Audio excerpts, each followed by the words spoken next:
El día que me mudé, Carlos me abrazó fuerte y dijo: «Esta casa no es hogar sin ti, mamá». Me hizo girar como si fuera un niño otra vez, y recuerdo haber pensado: tal vez así debería sentirse envejecer, no sola, no olvidada, sino envuelta en los brazos de la familia. Acababa de vender la pequeña casa que tu padre y yo construimos juntos, la de la pintura descascarada y las escaleras crujientes, pero era nuestra. El dinero que obtuve apenas alcanzó, pero fue suficiente para ayudar a Carlos y a Laura con el pago inicial de este nuevo lugar. 3 dormitorios, una cocina amplia y abierta, y un espacio flexible que dijeron podría ser lo que necesitáramos. Esa primera semana, cociné todas las noches. Pollo asado, empanadas, incluso el extraño pudding de chía de Laura que encontré en internet. Lo intenté. De verdad que sí. Cuando Javier, mi nieto, se despertaba llorando en la mitad de la noche, eran mis brazos los que lo calmaban. Cuando la ropa sucia se acumulaba, la doblaba antes de que alguien lo notara. Cuando Laura tuvo su primera gran presentación con un cliente, limpié toda la casa y dejé un té de jengibre en su escritorio con una nota: «Tú puedes con esto». Nunca me dieron las gracias. Pero me dije que el amor no necesitaba recibos. Una mañana, Laura subió una foto de la sala a Instagram. Las mañanas en familia son lo mejor, agradecida hogar cálido.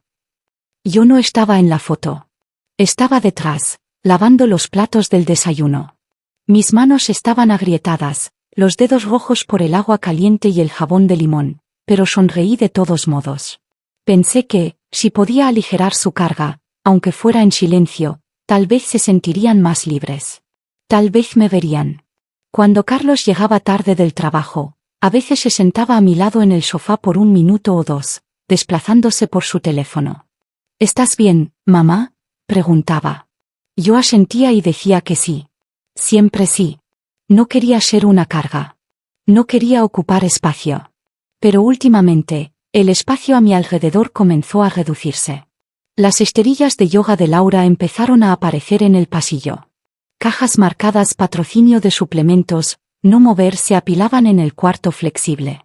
Y la puerta de mi dormitorio, el que Carlos dijo que siempre sería mío, crujía más y más por aperturas que no eran mías. Aún así, me dije, esto es la familia. Así es como se ve estar juntos.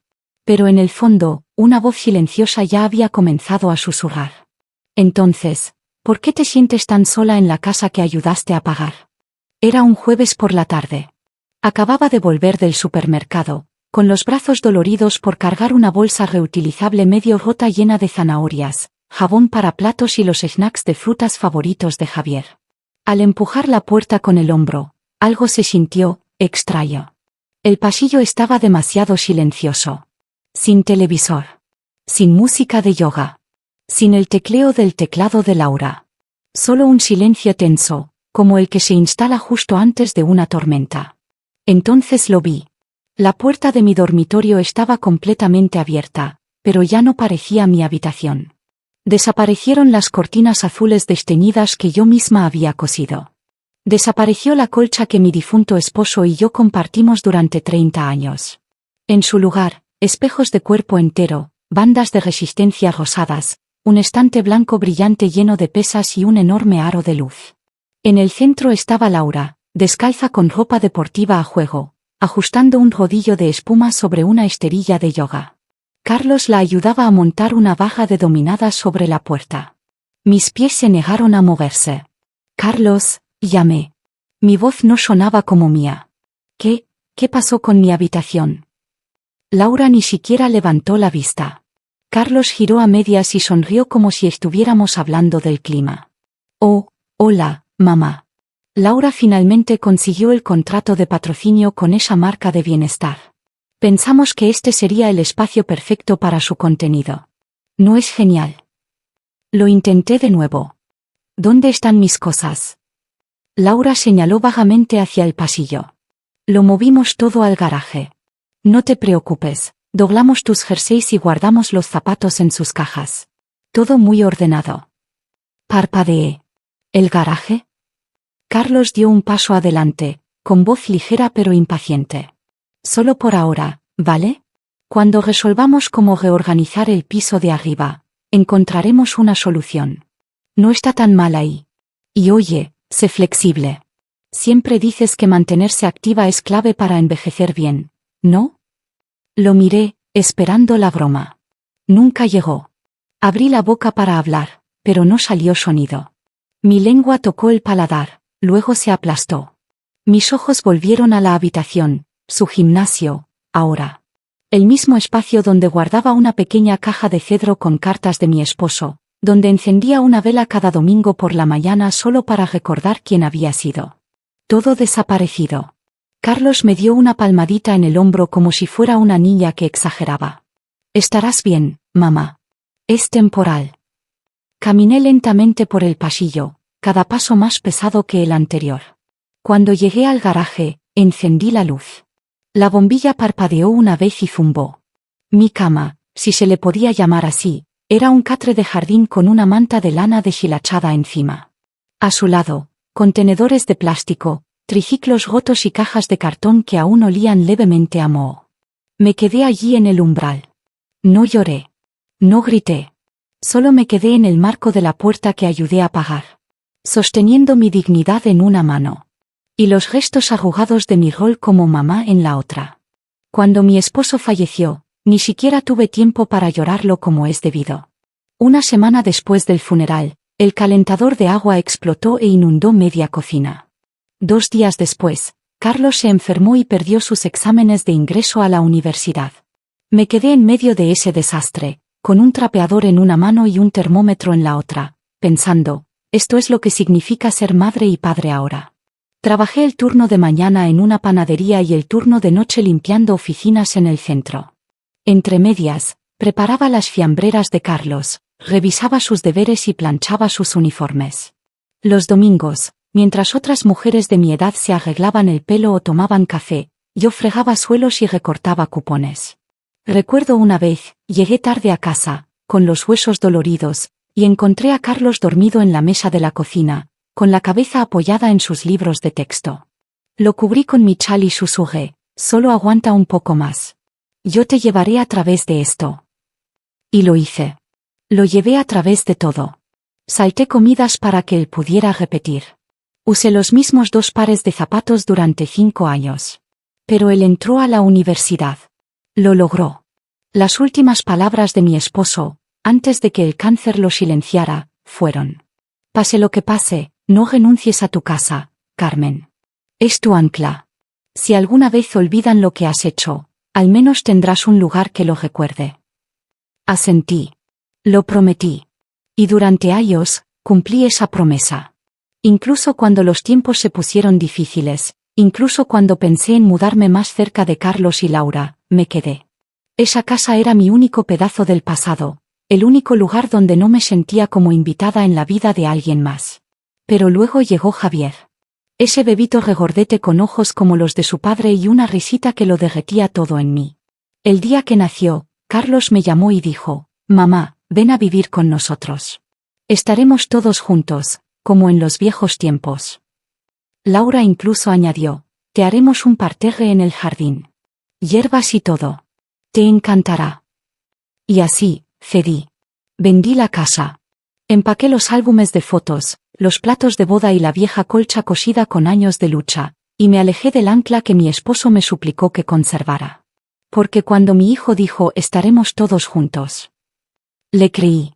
Creí que recordaba quién era yo. No sabía entonces que me había dejado sin hogar.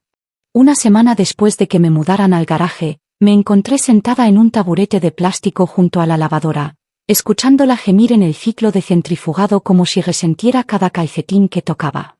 La parte baja de mi espalda palpitaba, y el cemento frío enviaba pequeños pulsos por mi columna. Me moví, lentamente, y metí la mano en el bolsillo lateral de mi bolso.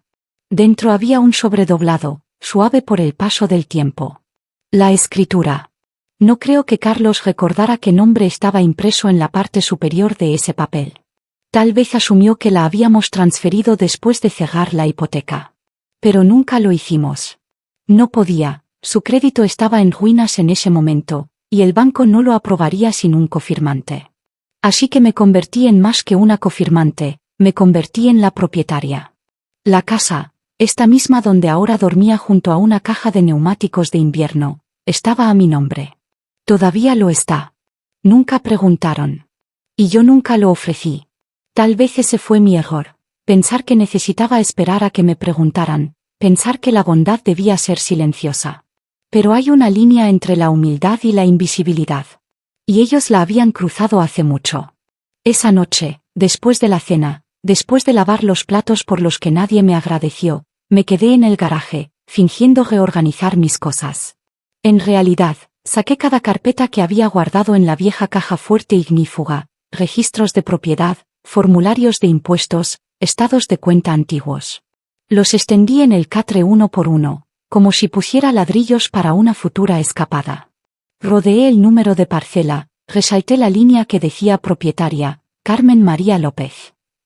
Luego comencé a hacer fotocopias, silenciosamente, deliberadamente.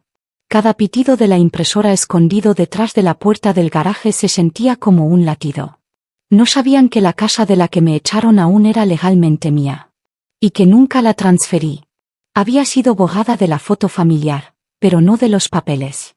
Y mientras Laura estiraba las piernas en mi antigua habitación, y Carlos se hundía en el sofá de cuero que ayudé a pagar, yo me senté con mis documentos. Sin ira. Solo matemáticas.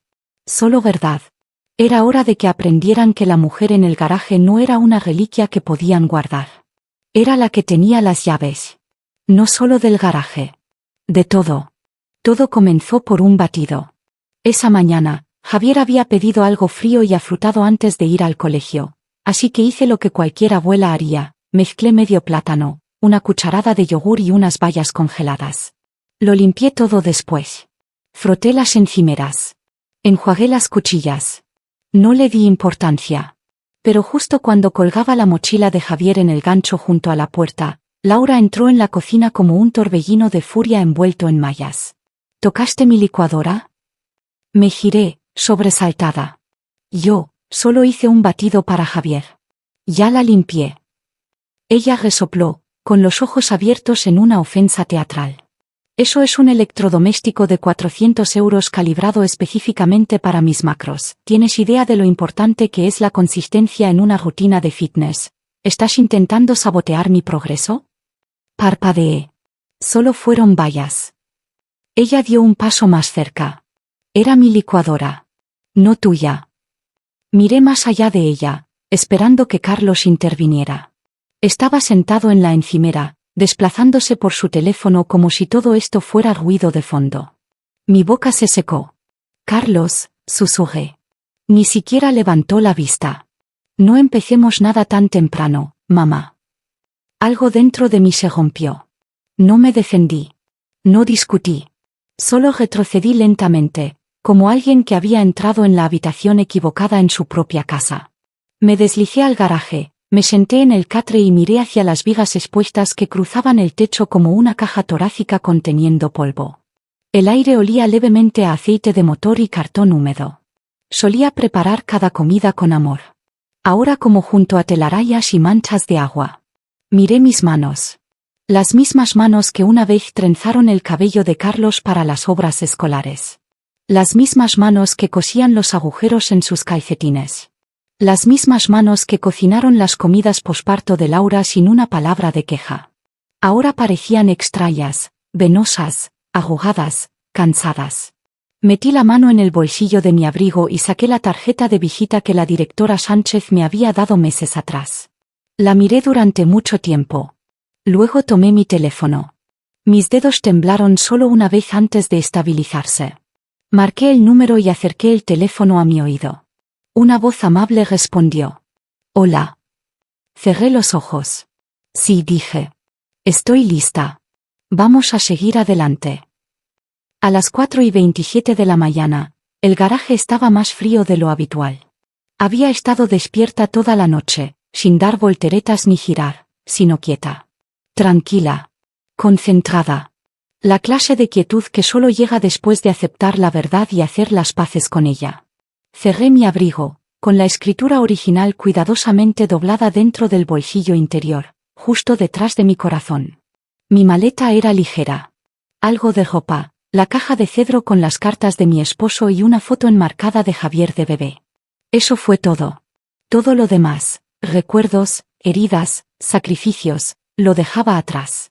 Me quedé un momento, con la mano en el pomo de la puerta, escuchando los crujidos de la casa dormida arriba.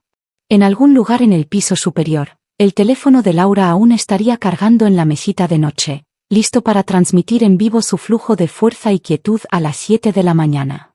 ¡Qué ironía! Salía al silencio. El cielo era azul oscuro, no del todo mañana, no del todo noche.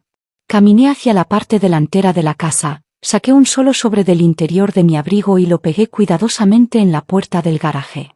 Dentro había una nota corta, escrita a mano, doblada 3 veces. ¿Queríais espacio? Considerad esta casa vuestra, por 30 días más. Luego reclamo lo que es mío. No la firmé. No necesitaba hacerlo. Para las 7 de la mañana, ya no estaba. El primer dominó cayó esa misma tarde. Llegó una carta a la casa por correo certificado. Carlos me envió 5 mensajes preguntando qué significaba. No respondí.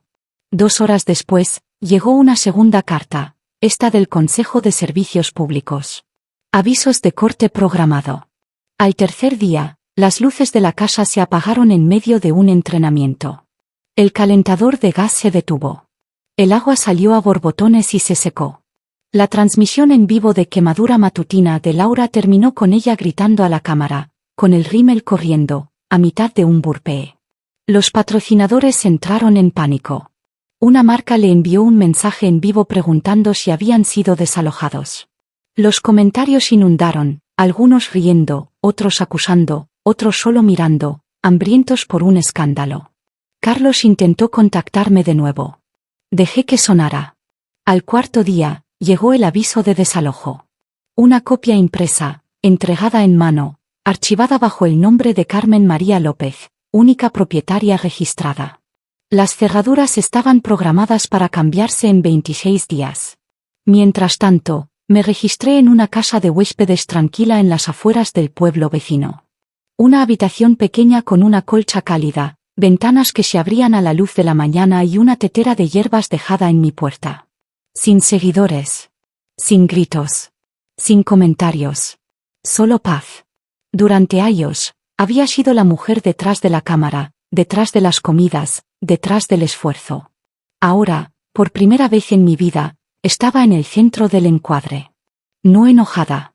No rencorosa. Solo terminada. Y lista para empezar de nuevo. El desalojo se llevó a cabo sin resistencia.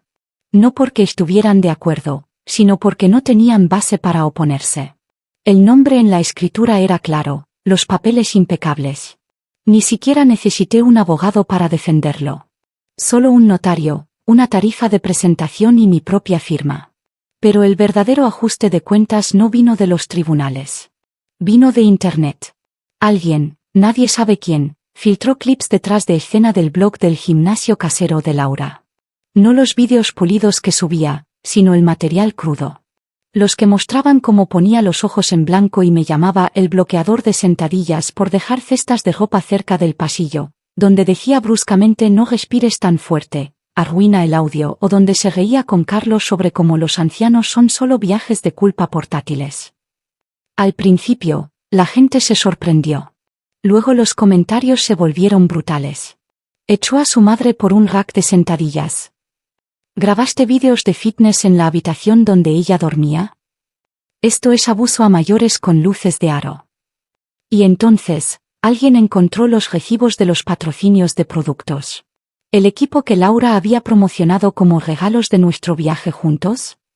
Fue pagado usando la misma cuenta bancaria conjunta que una vez incluyó mis ahorros, antes de que Carlos los trasladara silenciosamente a su nombre. Hice una llamada. Ese blog de gimnasio que filmaron en mi antigua habitación, le dije al representante de la marca. Reporté la compra del equipo como uso indebido de propiedad conyugal, porque yo lo pagué. En 48 horas, 3 patrocinadores los abandonaron. Uno emitió un comunicado público: no apoyamos a individuos que faltan al respeto a los mayores o usan fondos personales de manera indebida para promover contenido bajo falsas pretensiones. El rostro de Laura desapareció de la página de exploración. La empresa de Carlos le pidió que tomara un descanso y reflexionara. Y así, la imagen pulida que habían creado se derrumbó, ahogada por sus propias risas, sus propias palabras, su propia negligencia. El día de la mudanza, no me miraron. Salieron arrastrando los pies, con los ojos rojos y en silencio, las cajas apiladas de cualquier manera en la parte trasera de una furgoneta prestada. Sin despedidas. Sin pelea restante. Me quedé en el porche, viéndolos irse, no con ira, no con venganza. Solo alivio. Ellos lo llamaron gimnasio. Yo lo llamé hogar. Ahora, es mío otra vez. No para levantar pesas, sino para levantarme a mí misma. La casa se vendió rápido. Título limpio, buen vecindario, recién renovada, gracias a mi dinero. Dejé que Carlos y Laura se quedaran con lo que dejaron atrás. No quería la licuadora. No quería el espejo de tocador. Ni siquiera quería el colchón. Lo que quería era aire. Espacio. Luz solar que no se filtrara a través del juicio. Risas que no requerían que me encogiera. Me mudé a un pequeño pueblo costero donde la sal flotaba en la brisa y las aceras brillaban levemente con conchas trituradas. Era el tipo de lugar al que la gente iba a respirar de nuevo, y yo vine para quedarme. Con una parte modesta de mis ahorros y una casita escondida detrás de una valla de madera rota, comencé de nuevo. No para probar algo. No para mostrar una transformación. Sino porque finalmente podía. En la parte trasera de la casa había un terreno demasiado salvaje para rosas y demasiado rocoso para césped. Perfecto para lo que tenía en mente. Limpié las malas hierbas con mis propias manos. Planté tomillo y menta, albahaca y hierba limón. Lo llamé el Jardín Dorado, un lugar donde mujeres como yo podían venir, sentarse en el porche, hacer algunos estiramientos suaves, tomar té caliente y recordar quiénes eran antes de que el mundo las hiciera tan pequeñas. Una vecina llamada Rosa trajo esterillas de yoga extra. Elena trajo una olla de cocción lenta. Marta, una viuda local, preguntó si podía enseñar técnicas de respiración que había aprendido en un grupo de duelo. Pronto, tuvimos un horario. Los lunes eran para movimiento. Los miércoles para sopa. Los viernes para contar historias. Desempolvé mi antiguo login de YouTube y renombré el canal, Fuerza Real a cualquier edad. Nada de metas de pasos. Nada de trucos para quemar grasa. Solo comida real, charlas reales y mujeres reales reclamando sus cuerpos y sus historias. Mi vídeo más visto no fue una receta. Fue un clip tranquilo de 6 minutos de mí preparando un guiso de lentejas y compartiendo como una vez comí la cena junto a cajas de cartón, como solía estremecerme con cada paso arriba del garaje, pensando que tal vez alguien recordaba que existía. Me levanto con el sol, dije en ese vídeo, cortando patatas dulces con manos firmes.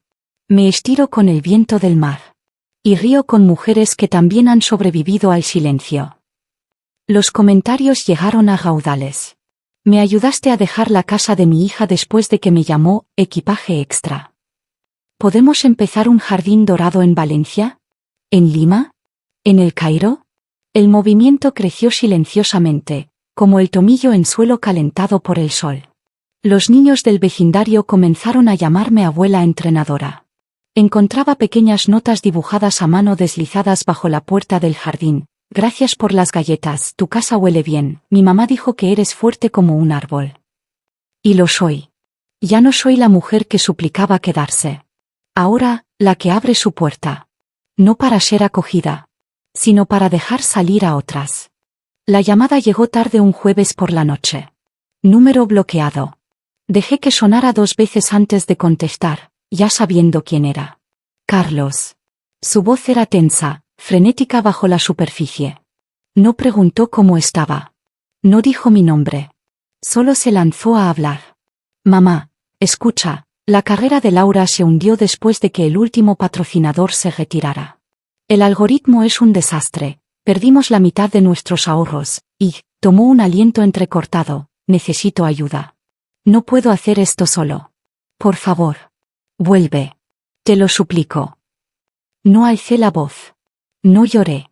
Solo dije lo que necesitaba decirse. Ya no soy tu madre. Y no me llames nunca más. Luego colgué.